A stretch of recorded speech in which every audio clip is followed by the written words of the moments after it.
don't even know if we're live.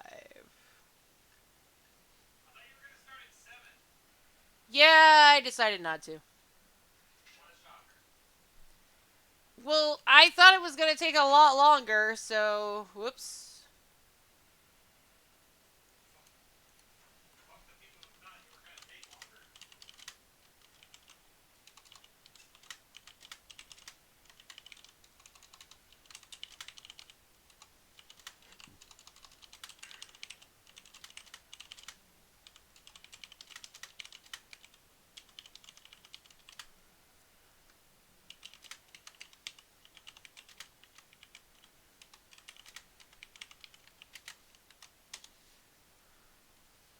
There we go.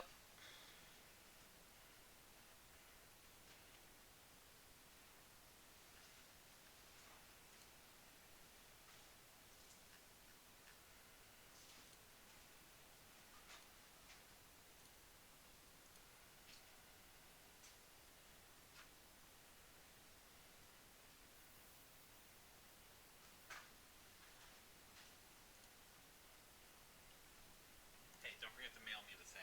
Or email me the thing. Oh, you can. All right, I'll just give you the screenshot. Cool. Um, yeah, just give people time and stuff to trickle in. Well, yeah, obviously I just posted it, but anyway.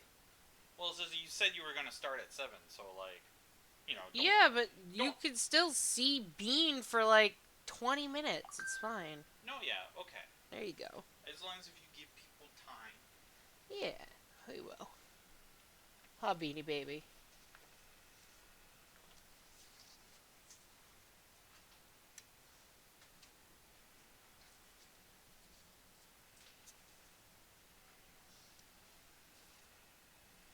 Hime, you're such a good girl.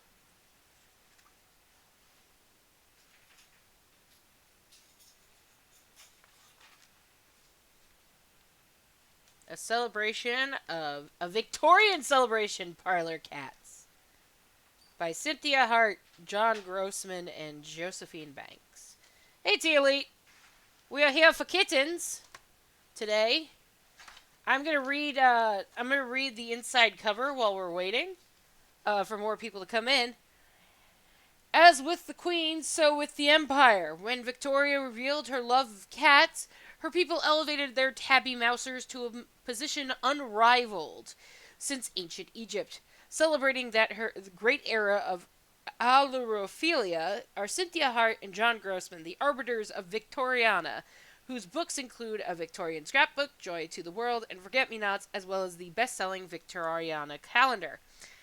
Peeking out from lushly layered collages, here are endearing Victorian cats drawn from a museum quality collection of antique paper, ephemera, and surrounded by the spirited talk of a feline renaissance that spread from Buckingham Palace to the parlors of Boston.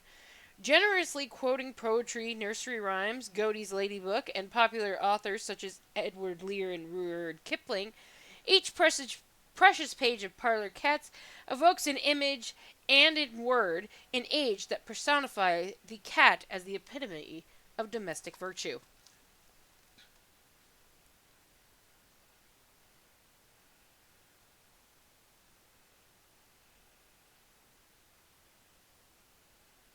Huh. This was actually printed in Japan, apparently. Aw, children. Anyway, here's what the book looks like. Oh, here we go. Here's what the book looks like. So, yeah. I don't know how many pages it is. I didn't look. But we got this at a. Oh, it's like 87, but a lot of this is like pages, like contents and whatnot. Um, but yeah, we actually got this at a book sale in at the library, so this is going to be really interesting to see what Bean thinks of it. So I'm gonna get going in like 3 more minutes, cause yeah. But yeah, this was apparently made in 1991, um, and it is was printed in Japan apparently. And here's the table of contents. I don't know if you can read the contents, but here's the cat and the book. There we go. So, contents: Home and Hearth, The Golden Age, Playful Friends, 9 Lives. And it looks like okay, so it looks like it starts on page 12, even though there are not that many pages, I guess. Oh, here's the inside cover, which is really pretty, I guess, if you're into that sort of thing. There you go. Yeah, so we're gonna read this, and we're gonna see what Bean thinks. Apparently she is already napping through this, so we'll see how this goes. But, yeah, this will be really fun, I guess. We will, I don't think it's gonna take me that long to get through it, because it's pretty well, illustrated, and there's not, like, a ton of... Oh god, we might get demonetized. Fuck. Okay. We might get demonetized, you guys. It's fine. We'll also be talking about Belling the cat, apparently. We'll be talking about tabbies and tortoiseshells and um, Rudyard Kipling and apparently Halloween at some point in this book, Bean. Playtime, uh, work and play. So yeah, it's gonna be a great time. We're gonna have a lot of fun. All right. And it also looks like um a lot of interesting illustrations for sure. I'm very excited to read this. Actually, I don't normally like reading cute things, but if it's for Bean, that's all that matters. So, did you get the package? No. I'm about to. Okay, have fun.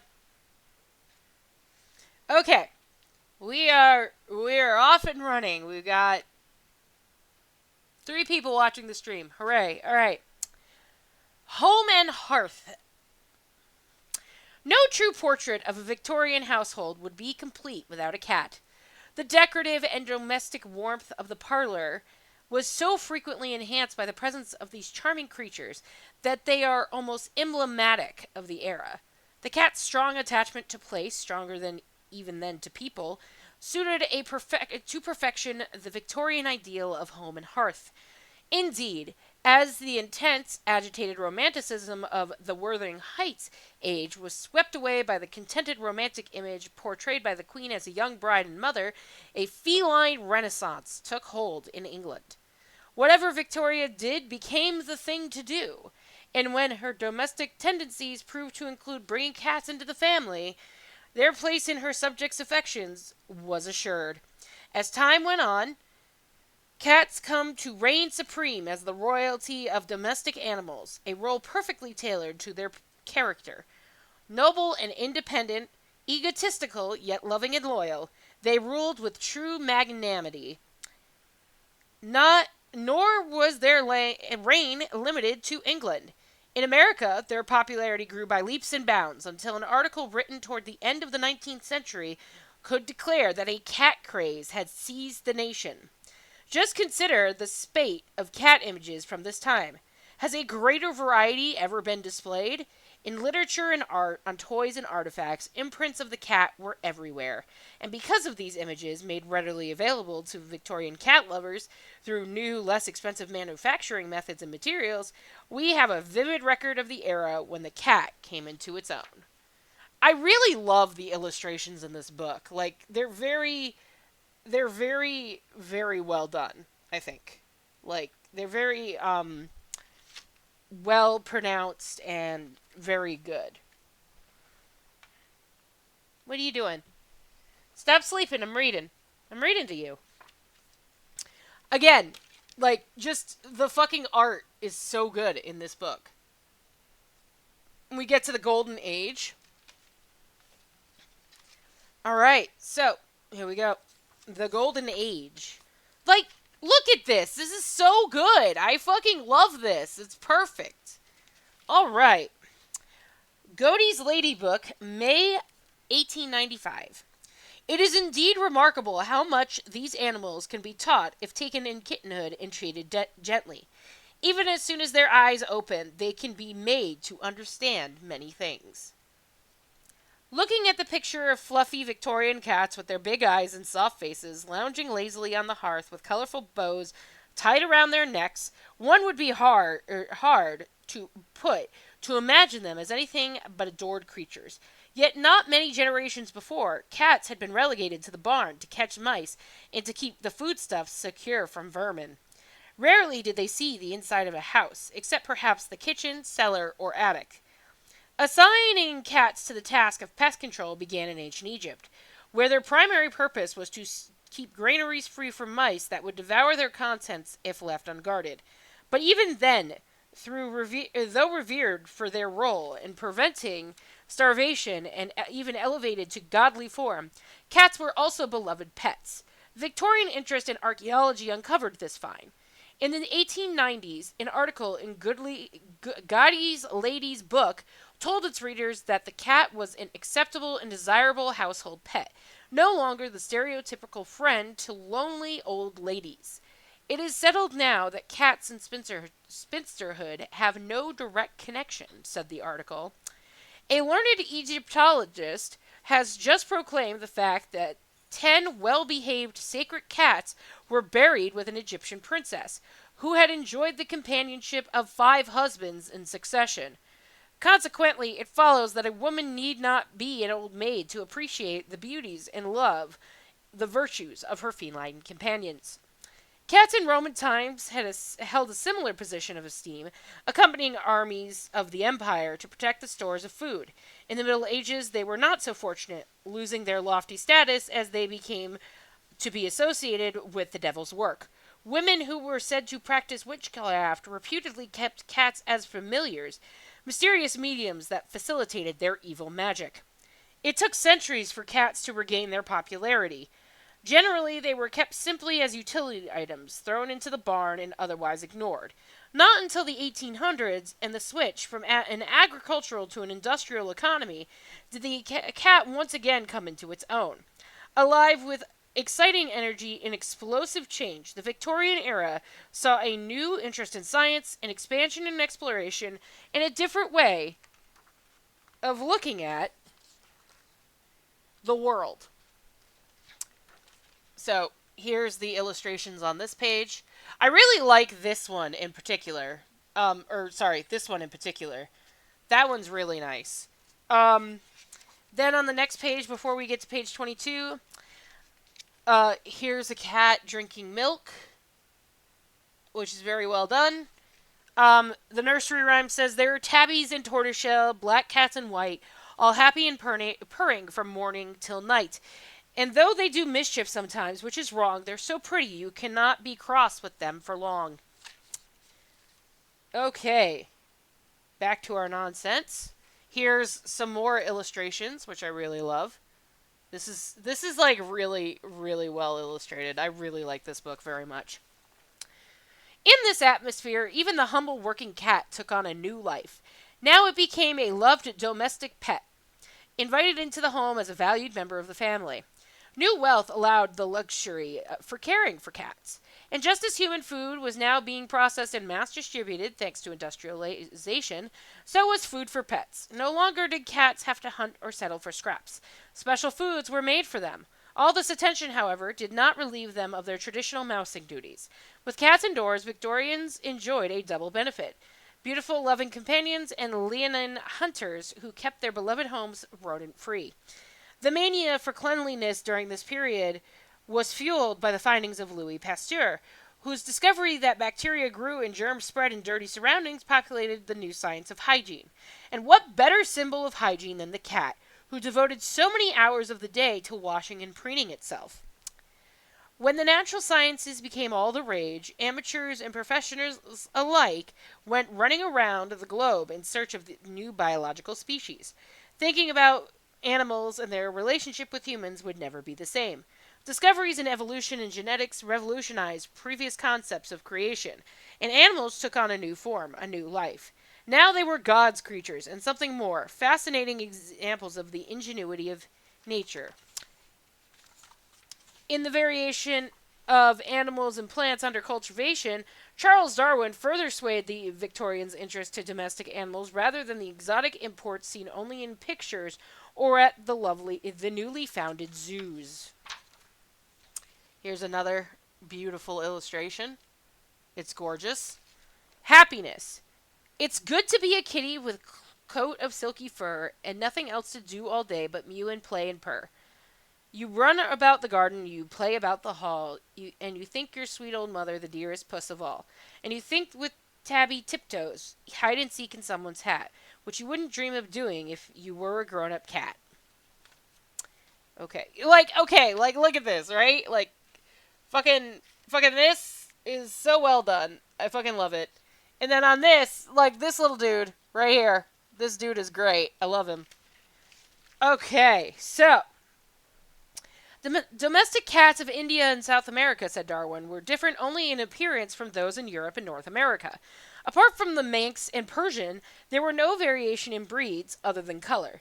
Whether or not Darwin knew this observation would pique his audience's interest in cats, one will never know, but unquestionably it did, with far reaching effects. Suddenly, the ordinary household cat had become a challenge, a subject for scrutiny and scientific investigation. In England, Harrison Weir, an artist and cat fancier, saw potential in feline breeding. I conceived the idea that it would be well to hold cat shows, he later said, so that different breeds, colors, and markings might become more carefully attended to, and the domestic cat sitting in front of the fire would then possess a beauty and attractiveness to its owner unobserved and unknown because uncultivated heretofore. His Crystal Palace show of 1871, the first of its kind, listed the permitted breeds as black, white, and tabby longhairs, along with any other color. The illustrious winner of the show was a proud Persian kitten. The interest in new varieties spread to the United States, where cats were exhibited in dry goods and department stores in Boston, New York, and Philadelphia.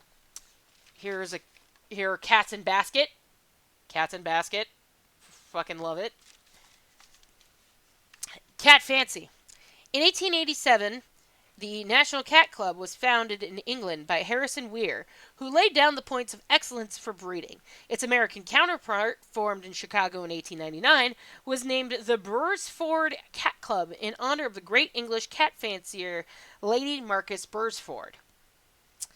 By 1895, when the first American Breed show was held at the old Madison Square Garden, cat breeding had taken a firm hold. An article published at the time named several varieties: the Angora, the Russian, the Persian, the Indian, the Abyssinian, the Siamese, the Manx, and the Wild Cat, every one of which has a peculiarity of its own which pleases someone. A description of Angora breeding outlined the following advantages. Quote, first is the prevention of any mixing of breeds and colors. Then the kitten has individual care and attention, is fed on sweet milk and other stimulating food, has careful training, and is brought up to be patient, neat, and gentle. The hair is combed and braided, and the little kitten is thoroughly broken in. The health is the greatest factor, and this idea has proven to be worth many dollars. By the farming out method, unlimited numbers can be raised, and the animals can be kept perfectly pure and strong. End quote. On the other hand, the cat lover paid dearly for the results of the breeder's diligence. An Angora could cost as much as $5,000, an incredibly high sum in those days. Indeed, only the well-to-do could afford such exotic stock. Queen Victoria herself owned 2 blue Persians, which she cherished as members of the immediate family. Her son Edward had several pet cats, one of whom appeared with him in autographed photos given out to the public. Now cats were not only beautiful, practically cherished pets, they had value too. And because worth and novelty were important to Victorians, valuable cats were possessions to be desired. I fucking love these illustrations, you guys. Anyway, Victorian life was filled not only with actual cats, but also images of cats as decoration for the new mass-produced objects on the market. I mean, look at this. Like, holy shit, you guys. This is great. With the growth of commerce had come an influx of art and artifacts. Trade with the Orient brought paintings and prints of cats on paper, especially on fans, which in the Far East served as symbols of authority and, in some cases, royalty. From Germany and Austria came small, finely wrought porcelain and metal sculptures of cats. Germany, where printing skills went back to the invention of the press by Gutenberg, was also a source of mass produced paper cat portraits. Immigrants to America from all over the world brought their art and skills with them, and world travelers added to the growing catalog of foreign items. All these influences were incorporated into manufacturing methods that used inexpensive materials to imitate the old expensive ones. Cat items became the rage. The new department stores were filled with them. And the paraphernalia of advertising reflected the demand. Colorful trade cards, one of the earliest and most effective promotion tools, portrayed cats even when the products they advertised had nothing at all to do with them. So here's another interesting illustration. Looks like it's done in yarn. Cats, cats, cats! Suddenly cats were everywhere, and stump work, needlework, and appliques on paper, ceramics, and metalware. Utilitarian objects such as inkwells and umbrella handles bore cat motifs. Purely decorative cat figures were abundant in metal or porcelain. Buttons were molded into cat likenesses or painted with scenes from famous cat themes, and images of cats were stamped on spoon handles, perhaps as byproduct of the runcible spoon in The Owl and the Pussycat. And then here's another wonderful illustration. I love it. Okay, no item that could hold a picture was missed in the mania for images made by the new technique of chromolithography, or printing in colors. Matchbooks, cigarette containers, greeting cards, cutout dolls, and clothing, calendars, candy boxes, stationery, all invented cat decoration, and all were avidly collected and treasured. Even the printed trading cards were prized as keepsakes, passed into albums, and looked at over and over again.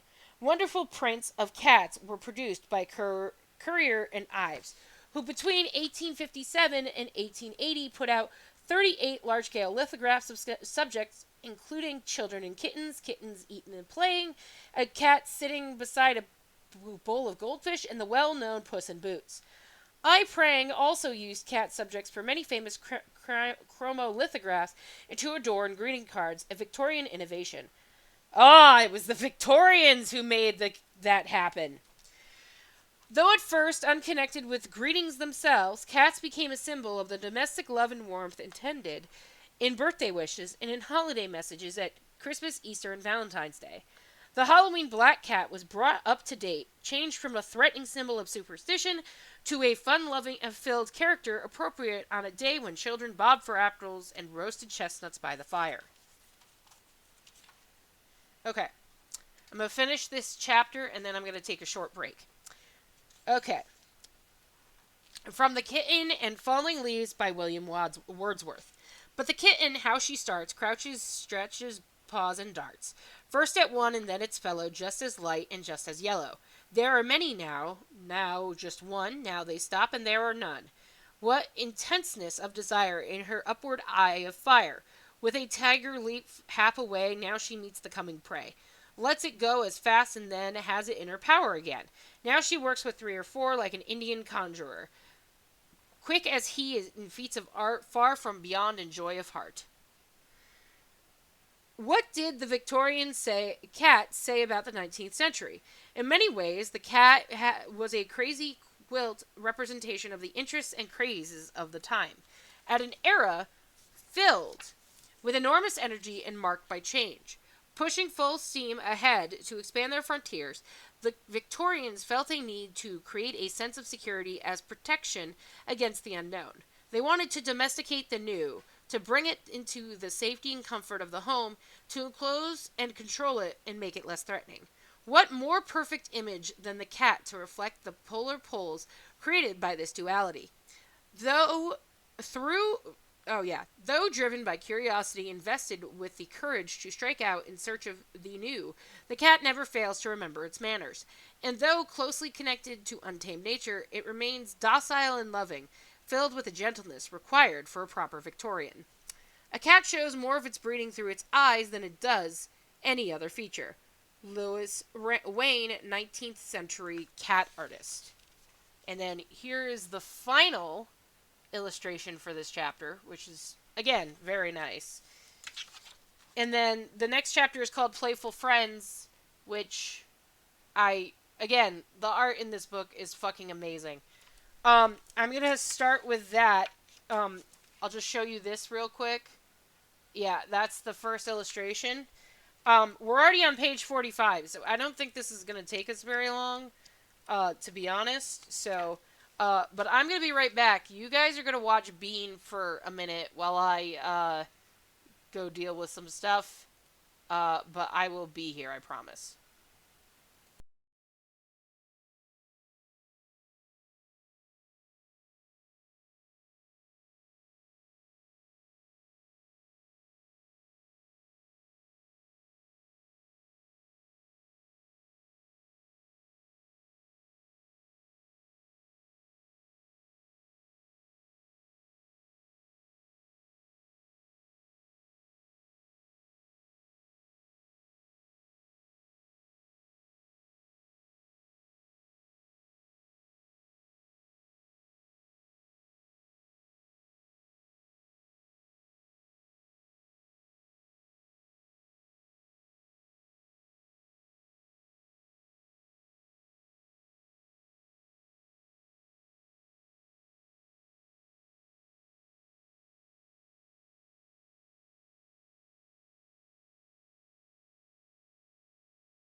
Alright, so I'm back finally. Sorry, I just had to deal with a couple of things real quick. Get some nice. Alright. Got her Bean. Got her Kitten. Good girl. Alright, off to the races. We are Playful Friends. Gotti's Lady Book, July 1861. Let the little people have their live pets, by all means, even though they do give some trouble and some care. Girls must have something to love, and boys something to busy themselves about. Recognizing that children had needs of their own, the Victorian upbringing saw to their pleasures as well as their schooling. To this end, companions, toys, and books were chosen with an eye to their capacity to entertain and instruct. Cats were treasured as ideal playmates. Children dressed them up in dolls' clothing, put them in bed in baby cribs, pushed them around in miniature carriages. Treated like little people, cats were even invited to tea parties, a Victorian invention and rage that by no means excluded small children. Tiny tea sets were sold by the millions. One advertisement in an 1890 issue of Ladies' Home Journal offered as a premium for a 5-year subscription a German import consisting of 23 pieces handsomely decorated in gold teapot, sugar bowl, cream pitcher, 6 plates, and 6 cups, and saucers. Plates were 2 3/4 inches in diameter, other pieces in proportion. Such sets were used to entertain Kitty, who wore a bib and sat at table with the other child guests. Again, these illustrations are fucking boss, okay? Not only a delightful companion for children, the cat was also a teacher of virtues, a model of decorum, whose manners and behavior were ideally suited to the Victorian ideal. In 1870, Gotti's Lady's Book advised parents that in regards to developing the gentler side of human nature, the rearing of pets was to be recommended for the young. The purest and sweetest satisfaction grows out of sentiments of pity, tenderness, and love, and such tend to form the noblest and most truly great characters. The child's play with its protege kitten may be thus the seed of ripe fruits of tenderness and sympathy. Pets foster, quote, the early habit of fondness for animals, regular thoughtfulness for them, and setting a value on them, end quote, Gotti's told its readers. The man, to be trustworthy and even kind towards animal, must have grown up to it from the boy. Nothing is so likely to give him that excellent habit as seeing from his very birth animals taken care of and treated with great kindness by his parents, and above all having some pet to call his own. From Kitty by Louise B. Baker. We found this little kitten way upon the entry door. You crept through the tiniest opening, must be the old cat's door, and called to me to come and get it. 'Twas as lovely as it could be, and it really believes I'm its mother, for its eyes are not open to see. And again, more beautiful illustrations. It's gorgeous. Young girls, by observing the ways of mother cats, could learn the importance of one day instructing their own children in the right way to behave. Mother cats, after all, are notorious for rearing their children with a strictness not seen in other animals, for kittens untrained in survival skills still have a hard time of it in adulthood. Belling the cat. Taken from Aesop's fable about mice that tried to trick a cat into wearing a bell around its neck so they could hear her coming, belling protected canaries and other small caged birds in Victorian homes. The twinkling of the bell warned birds and owners when puss's hunting instincts got out of hand. The Adopted Kittens, a child's story by Agnes B. Ormsby, published in the February 1889 Ladies' Home Journal, illustrated the duties of feline motherhood. Quote, so the kittens found a mother who took good care of them, taught them how to lap milk and to frolic, who boxed their ears when they were rough, who taught them how to wash themselves, to catch mice, and know all the things that well-bred cats should, and in a year they were dignified too, end quote. And, like, this one is also really good. Like, this is just perfect. Like, this is just the cutest thing. I fucking love this. Parents were constantly encouraged to buy books for their children in the interest of entertaining and educating them at the same time. Puss in Boots was revived and read aloud as a lesson, as the Three Little Kittens nursery rhyme. A slew of illustrated books appeared on the market for small children, who, according to the center table gossip column, would learn far more readily if they were an explanation of a picture. This was the time of The Cat Who Walked Alone. It's the cat who walked alone! The Owl and the Pussycat, and hundreds of others classic cat stories. The illustrations were spectacular. Yes, they fucking are. Besides beautifully colored standard pictures, there were ingenious three-dimensional pop-ups and overlays that could be moved to change the scene. Though still expensive, mass-produced printing and new illustration techniques allowed fairy tales to be written and illustrated. Wonderful new portraits of old favorites became available to amuse and instruct the young Victorian mind. It was almost exactly coincidental with the ascension of Queen Victoria to the throne of Britain that the toy industry began to boom in the United States, spurring by newly acquired wealth and modernized factories. Soon, hundreds of toy companies were turned out millions of items, fanciful, fascinating products that reflected the vitality and variety of the era. It was a rare class of toys that did not include cats in one form of another. Or another, sorry. The letter C in a set of alphabet building blocks was invariably represented by a cat. Some sets, including those put out by Crandall's District School Company of Chicago, included blocks that could be built into pictures. So I'm going to show you this. This is the illustration on the one page. Tales and Cats from Tales of Kittenland. Tales from Kittenland, all of you, told on the nursery rug, some with a purr and some with a mew, and some curled up so snug. Some of us tabby and some of us white, and all of us full of pranks, for every cat has a tail, you know, except the cat from Manx. Okay. C was Papa's gray cat, who caught a squeaky mouse. She pulled him by his twirly tail all about the house, from Nonsense Calendar by Edward Lear. Rudyard Kipling, in The Cat Who Walked Alone, wrote that the cat will, quote, be kind to babies when he is in the house as long as they do not pull his tail too hard, end quote. Others allowed children to make their own collage pictures from separate blocks that had heads, arms, and legs of different animals and people. These could be arranged to fashion a delightful variety of commercial creatures. The Mother's Corner of the December 1890 Ladies' Home Journal, edited by Elizabeth Robertson Scovey, particularly recommended this type of toy because it afforded both instruction and amusement even for a baby. Jigsaw puzzles, then called dissected puzzles, depicted sentimental cat scenes. Cat themes were used in card games as well as in board games such as Kilkenny Cat. Rocking horses became rocking cats, and dollhouses boasted cats by the hearth. Cat-shaped papier-mâché toys meowed, while the bellows-type bass were pumped to expel the air. Later, these would be transformed into raised pictures mounted on heavy cardboard over a squeaker that made noise when pressed. Spooner's Challengers Drolleries, a popular game of the time, invited children to test their imaginative powers. By rotating a disc behind a number of images with one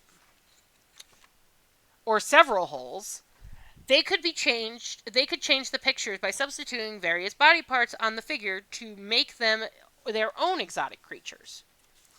So here is the giant illustration, double illustration on this. This is like a Halloween scene, it looks like, which is really cool. And then this is the Tiddlywinks cats, which was an advertisement of the time, apparently.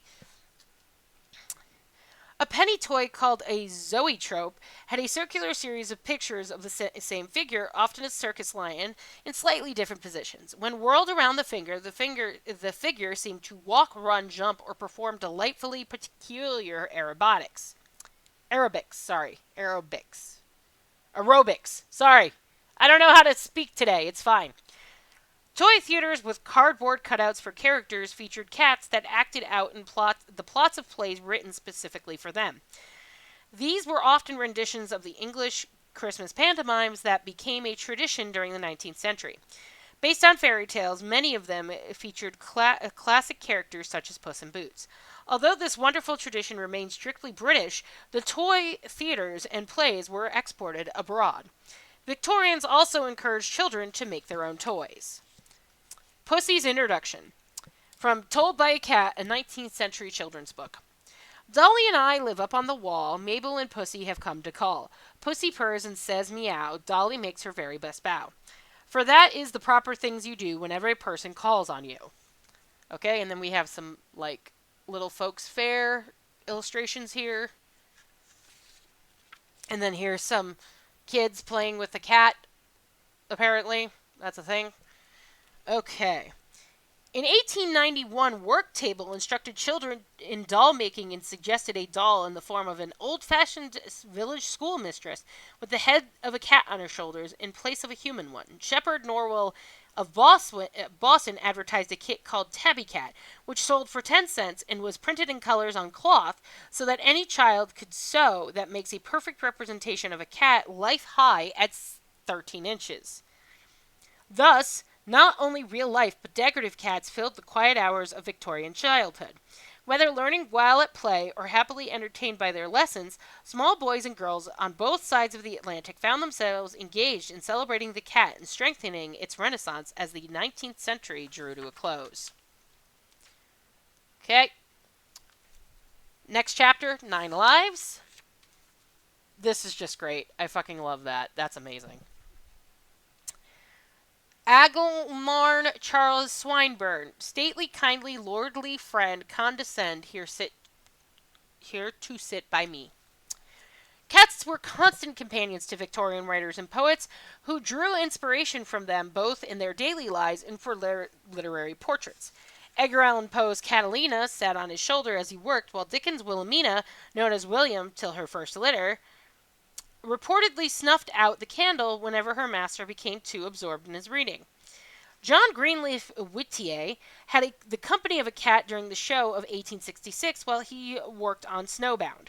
Beatrix Potter spent her childhood among cats, which influenced her later feline heroes, and the Bronte sisters walked on the Yorkshire moors with numerous cat escorts. Mark Twain delighted in observing the antics of his many cats, among them Pollinaire, Blatherskite, and Tammany, including in his surviving correspondence is a letter describing one of Tammany's kittens, who liked to be stuffed into a corner pocket of a billiard table. He watched the game and obstructs it by the hour, Twain wrote, and spoils many a shot by putting out his paw and changing the direction of a passing ball. From Beatrix Porter's journal. London, Sunday, January 27th, 1884. A gentleman had a very favourite cat whom he taught to sit at the dinner table, where it behaved very well. He was in the habit of putting any scraps he left onto the cat's plate.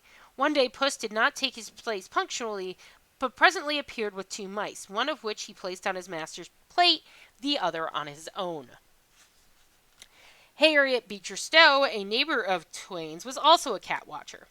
In Juno, she wrote of the most beautiful and best trained cat I ever knew, and of the wise mistress who made her pet a standing example of the virtues which may be formed in a cat by careful education.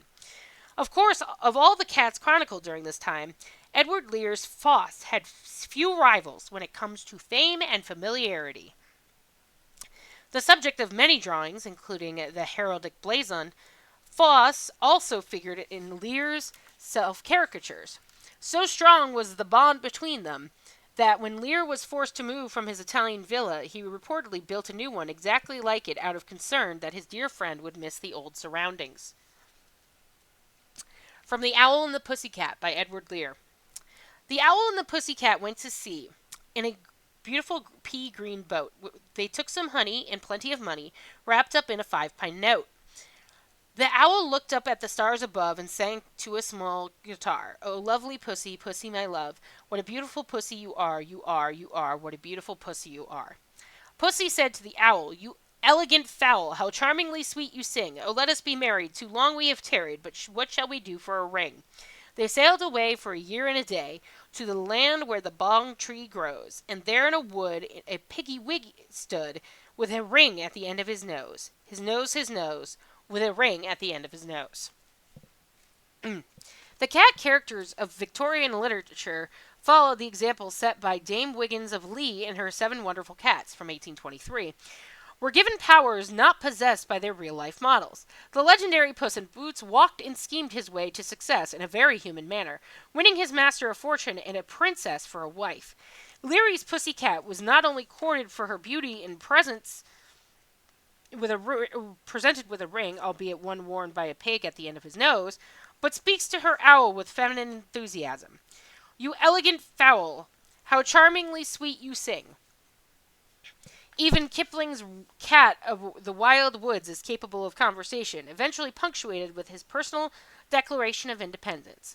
"I am the cat that walks by himself," he avows, "and all places are alike to me." Perhaps the best known of the 19th century nonsense cats characters is the Cheshire Cat of Lewis Carroll's Alice's Adventures in Wonderland. Taken from a Welsh folk cat named for the Cheshire cheese that often cracks into grins, this remarkable creature can suddenly vanish into thin air and return just as suddenly. It almost goes without saying that he can also speak up when Alice addresses him. Cheshire Puss, she began rather timidly, as she did not know whether it would like the name. Would you tell me, please, which way I ought to walk from here? That depends a great deal on where you want to go, said the cat. I don't much care where, said Alice. Then it doesn't matter which way you walk, said the cat. Sly and mischievous, he responds with typical cunning when Alice objects to his abrupt disappearances. All right, said the cat, and this time it vanished quite slowly, beginning with the end of his tail and ending with the grin, which remained some time after the rest of it had gone. Well, I've often seen a cat without a grin, thought Alice, but a grin without a cat, it's the most curious thing I have ever saw in all of my life. Okay, this is beautiful. Just fucking, oh my god, so good. So good.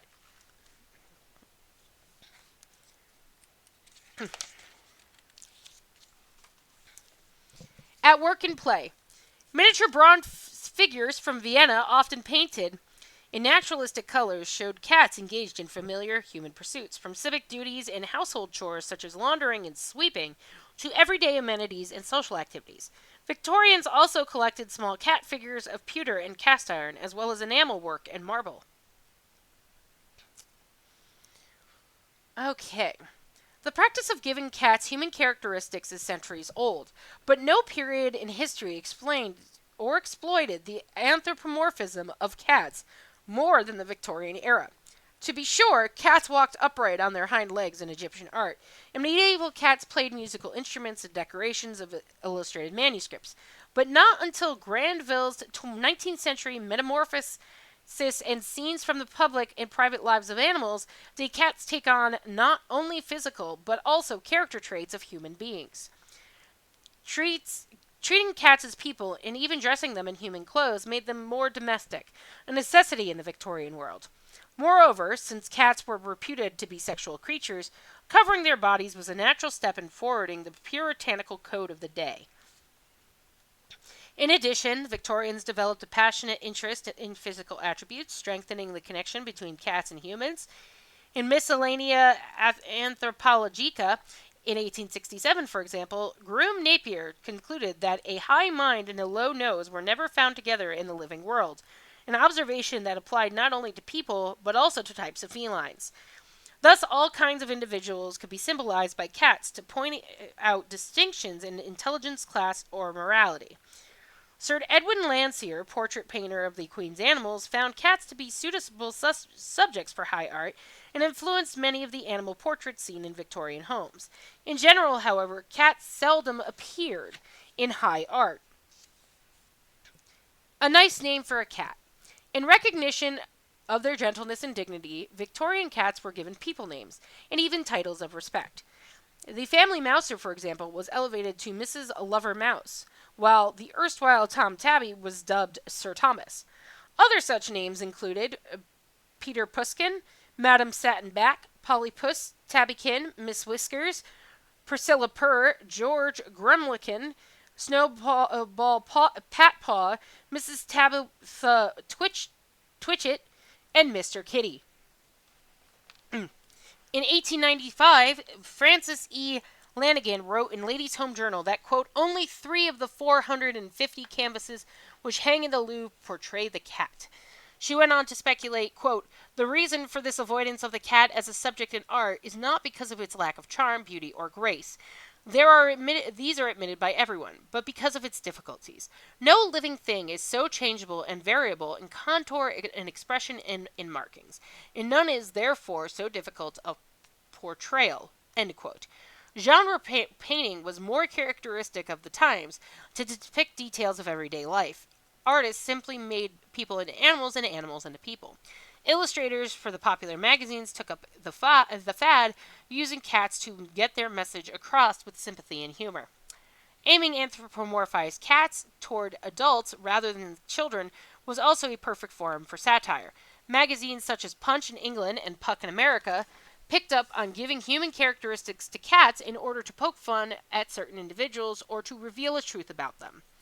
The cover of the February 18th, 1880 issue of Puck shows Ulysses S. Grant as a tabby parlor cat with a ribbon around his neck hanging over a goldfish bowl as he decides whether or not to run for a third term. Two fish skeletons lie on a nearby table, while a live fish still swims in the bowl.